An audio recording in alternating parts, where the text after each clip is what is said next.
Bueno, a raíz de una serie de sucesos que hemos tenido en los últimos 2 años, digamos, hemos visto un incremento en la preocupación de la población por las condiciones de las infraestructuras viales, los puentes, los túneles, después de la caída de aquel muro del túnel de la 27, justo aquí, al frente de Telesistema.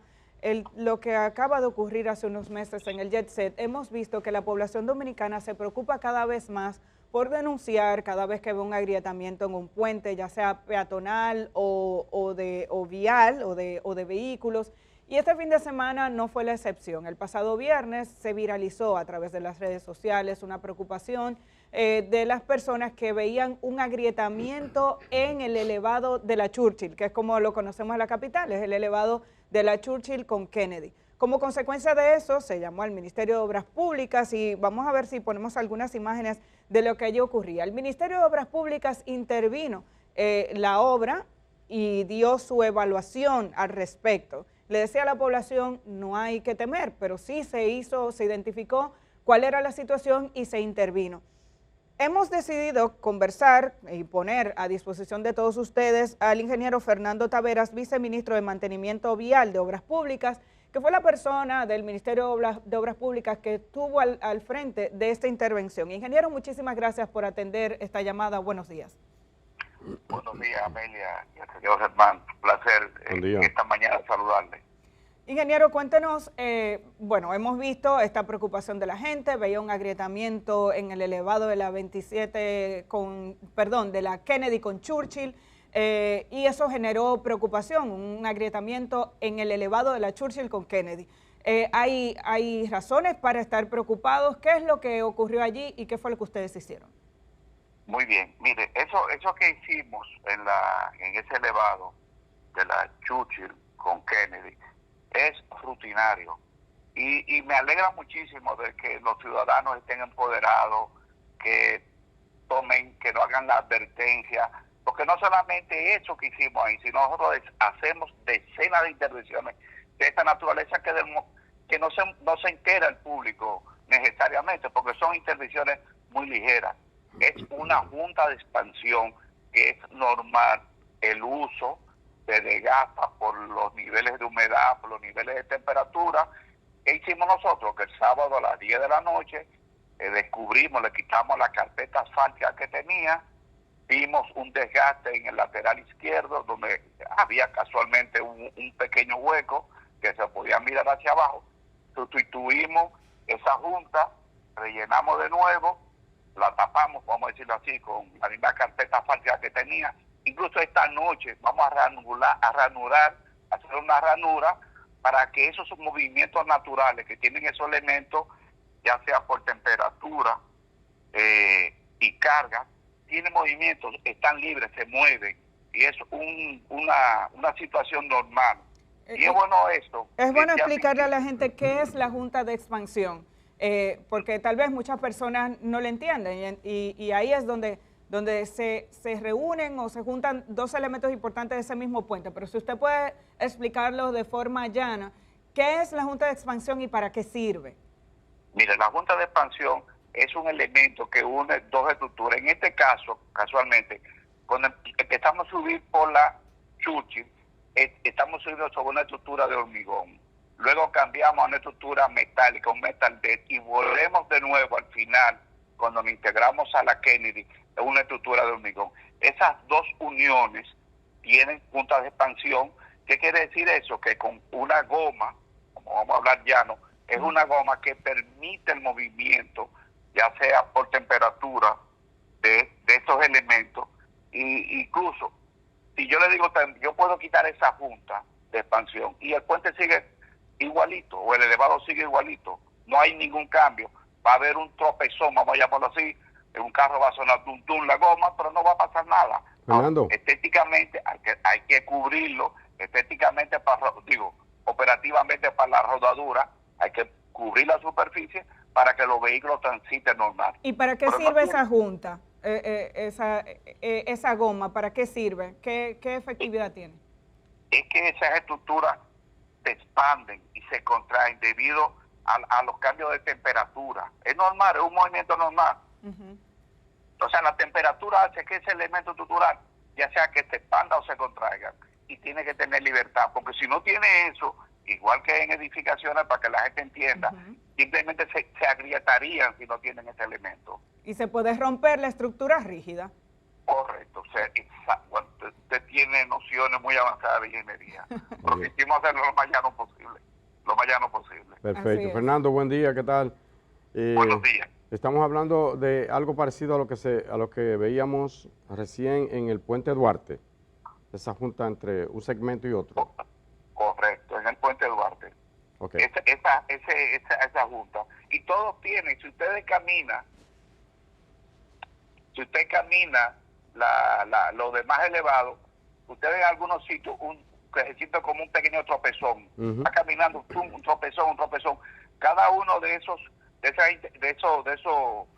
avisos que tú sientes en el vehículo son juntas que, por la naturaleza se van desgastando, la temperatura, el calor, y hay que irla sustituyendo, irla resanando, irla curando, vamos a decirlo así. También sirven para que la gente no se duerma, ¿verdad que sí? Pero también daña el vehículo si es muy pronunciado, por eso es importante que lo corrijan. Ahí viene lo que le decía hace unos segundos atrás. Hay que cubrirla justamente para eso, para que el rodaje sea suave, porque puede trabajar sin eso. Ahora, hay una parte incómoda, te va a dañar el neumático, te va a dañar la goma, y tenemos que cubrirlo. Entonces, para enfatizar, para tranquilidad de nuestro público, de la ciudadanía, no hay ningún peligro ahí. Mire, no hay ningún peligro ahí, ni hay ningún peligro en ninguna estructura que estemos usando. Oye, yo creo que es el público que esté enterado de que qué gana el Estado, qué gana el gobierno con decir que una estructura puede tener ciertas condiciones especiales y que continúe el uso y que vaya a un problema. Ninguna estructura aquí tiene problema. Por ejemplo, lo voy a hacer un ejemplo. El puente flotante está en un proceso de mantenimiento, preventivo. Tenemos que acostumbrarnos a eso también. Esas estructuras hay que darle mantenimiento y va a haber días, 2 días, 3 días que la gente va a sentir incomodidad, pero es parte del proceso. Tenemos que tener esa cultura y tenemos que irnos acercando a eso, que es simplemente algo. Igual es buena la cultura de que el dominicano se preocupe, porque lo que teníamos anteriormente era la gente que decía, eso no le va a pasar nada. Entonces, creo, usted lo saludaba ese ejercicio al inicio y queremos apoyar esa idea, ¿no?, de que la gente preste atención a lo que ocurre.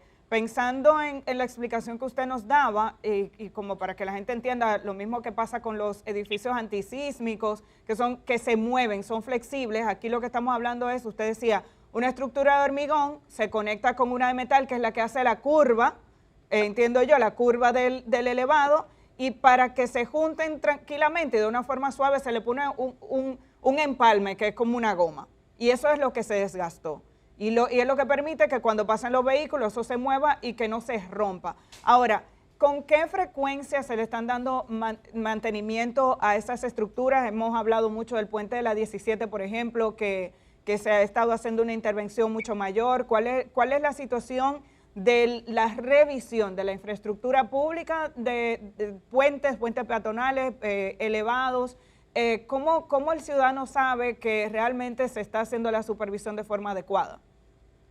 Mire, estamos levantando muchas de las estructuras, haciendo levantamiento previo. Ahora, ¿qué hacemos con eso? Como le decía también al principio de la conversación, hacemos muchas intervenciones que la gente no se entera, las hacemos sin causar esta parte mediática que ha ocurrido aquí en la Churchill. Y como dice usted, estamos de acuerdo que lo digan, porque hay mucha gente que opina, hay mucha gente que hace la advertencia. Perfecto, muy bien. Hay otros que exageran, magnifican la situación para sacarle tal vez que el gran error, que no es todo perfecto, es la parte política, que debemos sacar la parte política y quedarnos solo en los técnicos, que es lo importante. ¿Cada qué tiempo lo hacemos? Mire, hacemos recorrido por los elevados, tenemos observaciones, vamos al túnel de la Villa de Cáceres, vemos observaciones, ahí posiblemente no, ahí vamos a intervenir la parte superior que está en el parque, por el asunto de las filtraciones de agua que hay ahí, que hay unos pequeños goteos. Recorremos cada uno de cada una de las instalaciones, observamos, vemos y estamos sometiendo un programa que lo podemos tal vez darle en algún momento vamos a decir, una observación de cada uno de esos, se lo podemos informar a la prensa, como muy bien se hace allá. Menos mal, ingeniero, pero yo le voy a confesar un secreto. Cada vez que yo caigo en un hoyo, yo ruego porque el ministro o usted o uno de ustedes también pase por ahí, ¡pum!, y siente el golpe en la goma. Ahí digo, tal vez la arregla más rápido. Menos mal que ustedes entonces hacen los recorridos. Yo pensé que era que no lo hacían, o que andaban por otra calle, o que andaban en vehículo alto, no le importaba. Pero bien, ya usted ha aclarado que sí que le importa y que sí lo ven. Ingeniero, una pregunta fuera de este tema. El paso a desnivel de la 27 con Isabel Aguiar, ¿cómo va? Ayer enviamos un equipo y bueno, sí están avanzados los trabajos, pero queremos saber, la gente por ahí, el que coge ese tapón, el que viene de San Cristóbal, que es mucha gente, o el que va de aquí para allá, o el que va por la 27, así, quiere saber, ¿en qué está? ¿Cuándo lo tendremos? Bueno, yo creo que ese va a una velocidad muy apropiada. No me atrevería a poner fecha porque eso es peligroso. Uno poner fecha y por X o Y razón no se cumple. Yo creo que esa obra a nivel de Isabel Aguiar se va a entregar posiblemente en este año. Y eso va a minorar las dificultades que tenemos en tránsito. Es una obra muy importante, junto con todas las obras que son importantes, pero esta va a marcar un punto importantísimo en el desarrollo en la comunicación vial.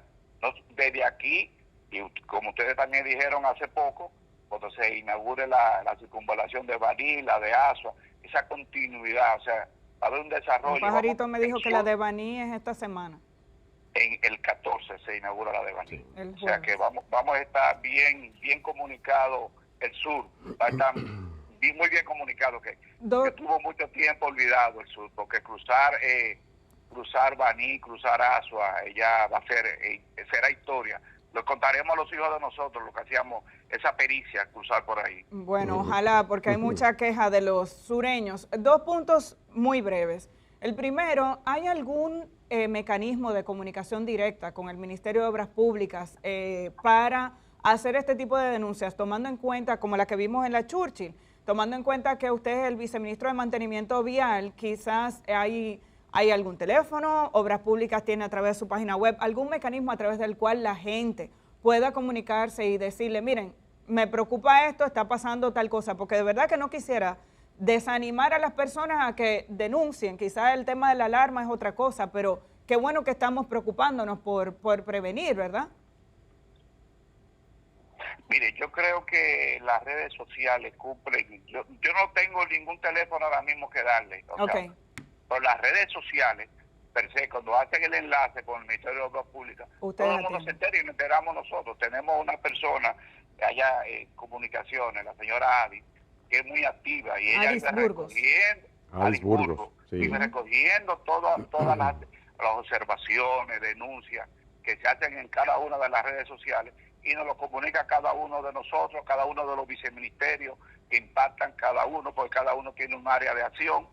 Y ella cubre muy bien esta parte. Finalmente, y esto es una denuncia que aunque no tiene que ver directamente con su departamento, pero le agradecería que si puede llevar el mensaje dentro del ministerio, es la atención a los grandes vehículos, a los vehículos de carga, a los vehículos pesados, gracias José, a los vehículos pesados que se utilizan para las construcciones de grandes obras y que los dejan amaneciendo en las afueras, en las pequeñas calles, sin ningún tipo de señalización. En diciembre pasado, una persona conocida y cercana murió el 31 de diciembre porque se metió debajo de una patana cuando venía entrando a la ciudad porque simplemente esa patana no estaba señalizada.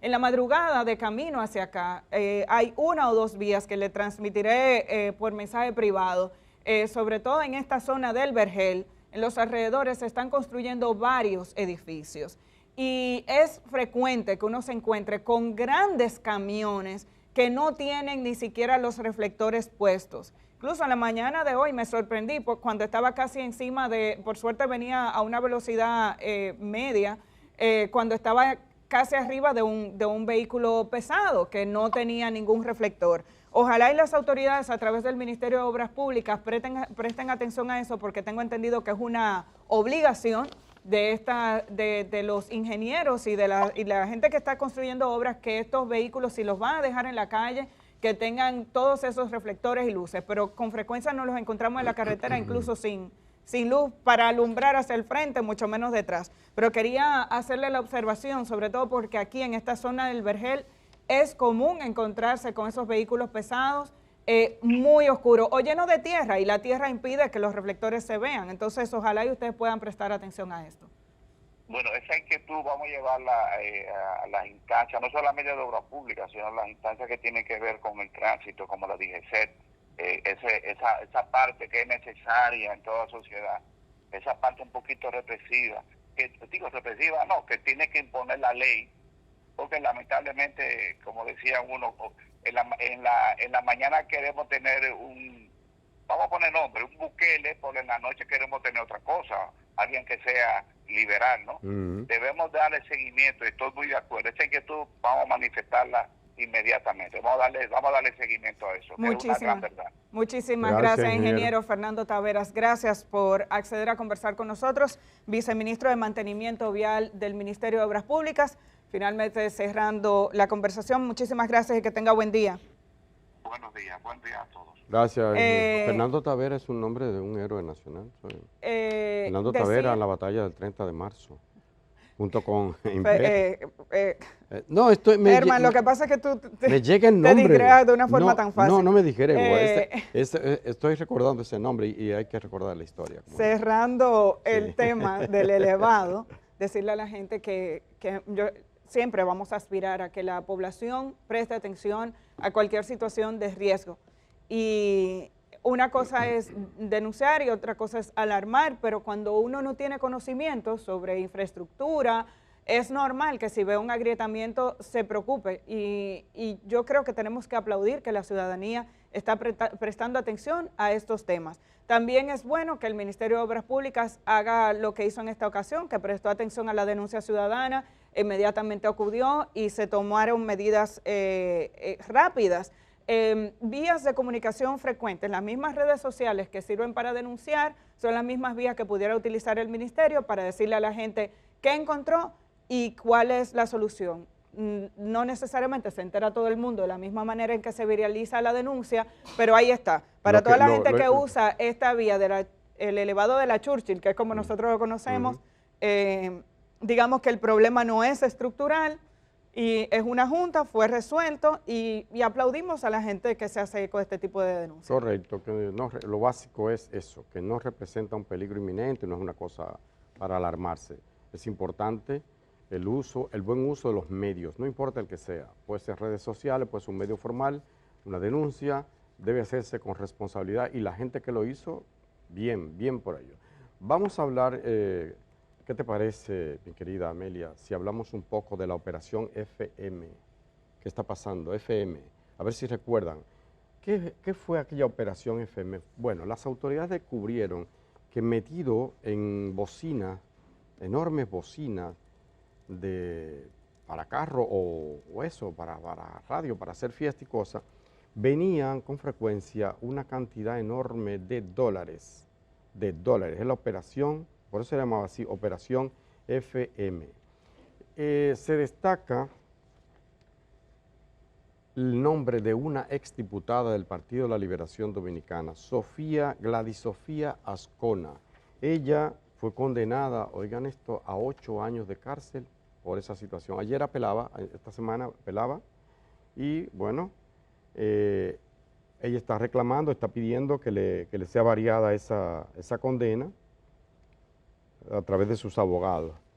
Es importante el trabajo que han hecho las autoridades para decomisar ese tipo de estructuras que operan aquí y en otros países. Ella estaba vinculada, dice aquí, en la operación Ascona Tours, la empresa Ascona Tours, que se utilizaba, según el expediente, para dar apariencia legal al ingreso de dinero ilícito. Su hijo de crianza, Rolando Miguel Reyes Javier, coordinaba esas operaciones. Es una pena ver una mujer de allá así, ¿verdad? Que ha sido diputada y todas esas cosas, pero bueno. Su hijo la coordinaba desde Estados Unidos, enviando dinero a República Dominicana escondido en bocinas. ¿Qué te parece, Amelia? Bueno, la exdiputada Gladys Sofía está condenada a 8 años de prisión. Ella está apelando esta decisión de los tribunales.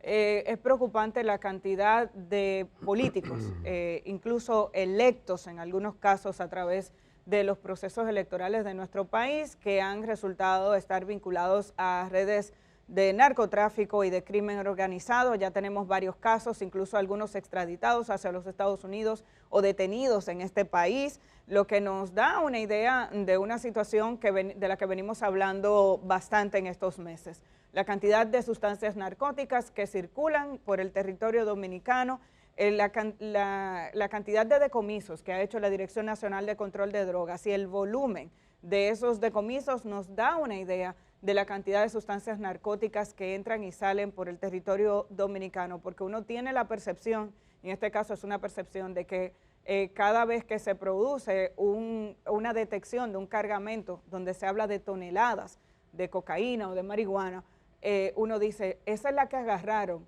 ¿cuántas se irá? Si siguen utilizando a República Dominicana como puente, eso significa que de alguna manera es efectivo este puente, ese tránsito.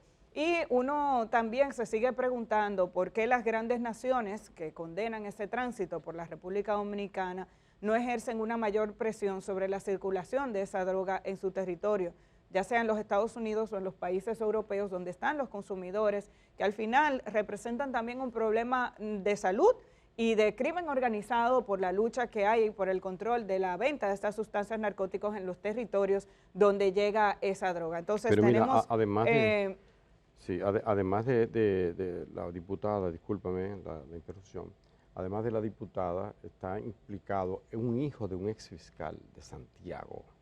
O sea, para que vean y aprendan, o más bien yo les invito a que relacionemos una cosa y otra, ¿no? Lo que está pasando, la presencia de algunas figuras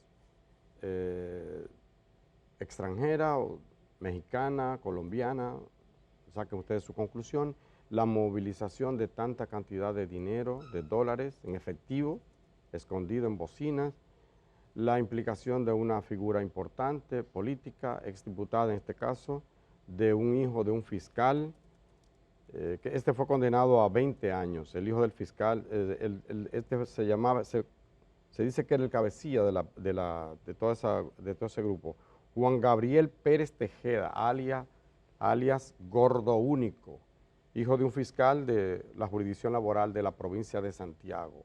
Pónganle atención a esto.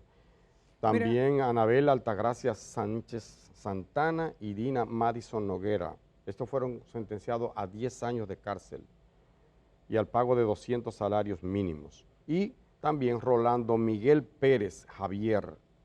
Este fue condenado a 12 años de cárcel. O sea que de alguna manera la que menos cárcel le pusieron fue a Gladys Sofía Ascona, diputada, exdiputada.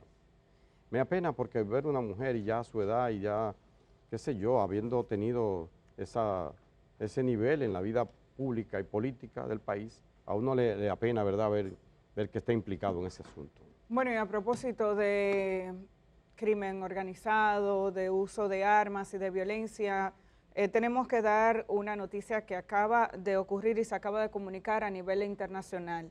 El senador y precandidato presidencial de Colombia, Miguel Uribe Turbay, murió este lunes.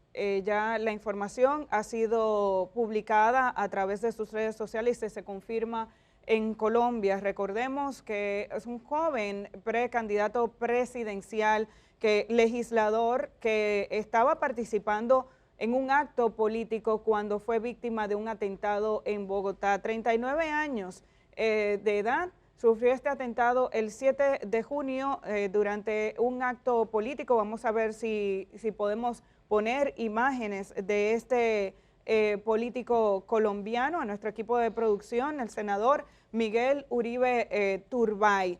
39 años de edad, sufrió el atentado el 7 de junio cuando estaba en un acto político, le dispararon a la cabeza.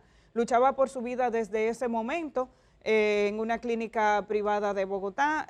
Fue muy cercano al expresidente Álvaro Uribe Vélez, crítico del actual gobierno de Petro, y por el ataque las autoridades colombianas han detenido a unas 6 personas, entre ellas un menor de edad, que presuntamente fue el autor material de este atentado, según lo que decía la Fiscalía, una situación que sorprendió al mundo cuando se dijo que habían detenido a un jovencito, a un adolescente, que aparentemente es el autor material de estos hechos. Un joven político colombiano, apenas 39 años, dice: siempre serás el amor de mi vida, gracias por una vida llena de amor, gracias por ser un papá para las niñas, el mejor papá para Alejandro, dijo María Claudia Tarazona, que era su esposa. Pido a Dios me muestre el camino para aprender a vivir sin ti. Fueron sus palabras en esta publicación. Durante este fin de semana se conocía que su situación de salud se había agravado y esta madrugada se confirma la muerte de Miguel Uribe Turbay. Hasta ahora la investigación no ha concluido. Un joven, digamos que con grandes calidades para convertirse en un candidato potente dentro de la política colombiana. Herman. Bueno, ahí está. Colombia vive situaciones turbulentas, una situación penosa, lo que ocurre, cantidad de líderes políticos asesinados, líderes sociales asesinados, expresidente en la mira por casos de corrupción, condenado un expresidente, Álvaro Uribe Vélez, condenado a 12 años. Es decir, estamos viviendo un país que se enrumba por el camino de la estabilidad, pero parece no encontrarlo de repente, porque este es un atentado contra... estamos viendo un candidato presidencial, un hombre del centro democrático, le llamaban, ¿no?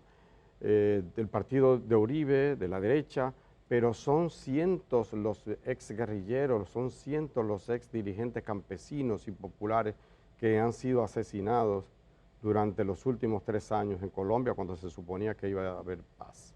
Bueno, lamentando en su vida también hay muchas tragedias, porque su madre fue asesinada también, murió en medio de una operación de rescate en el año 91. Su madre era Diana Turbay, una periodista que fue secuestrada y asesinada en el año 91 en medio de una operación de rescate por narcotraficantes había sido secuestrada por el cartel de Medellín, bajo el mando de Pablo Escobar en aquella ocasión. Él, como político, digamos que era un político joven en crecimiento y en desarrollo, ya precandidato presidencial por el Centro Democrático de Álvaro Uribe, senador desde el año 2022, candidato a la alcaldía de Bogotá en el año 2019, en esa contienda quedó en el 4º lugar y había sido antes concejal de Bogotá entre los años 2012 y 2015. Esta situación, lo que sí que llama preocupación, primero porque es la muerte de un precandidato presidencial, estamos hablando de una figura política y que nos lleva a pensar en la violencia que uno entendía comenzaba a erradicarse en Colombia y parecería que ha vuelto. Todos estos años de lucha por erradicar los enfrentamientos entre los grupos políticos, la guerrilla, más de 20 años este país sometido a una situación de tensión y de intranquilidad, falta de paz social, que parecía que se había superado en los últimos años. Ver este atentado que termina con la vida de un político de apenas 39 años de edad nos lleva a pensar si volverá a Colombia a los años que se entendían superados. Con esta noticia nos tenemos que ir a la pausa. Cuando regresemos tenemos con nosotros al ministro de Trabajo. Eddie Olivares está con nosotros. Con él vamos a hablar de la situación de la aprobación del Código Laboral, qué es lo que pasó en el Congreso. ¿No se supone que esto estaba ya pasado por agua. ¿Qué es lo que pasó aquí? También tenemos con él que hablar de política porque el panorama como que se ha calentado en estos días. Regresamos en un momentito.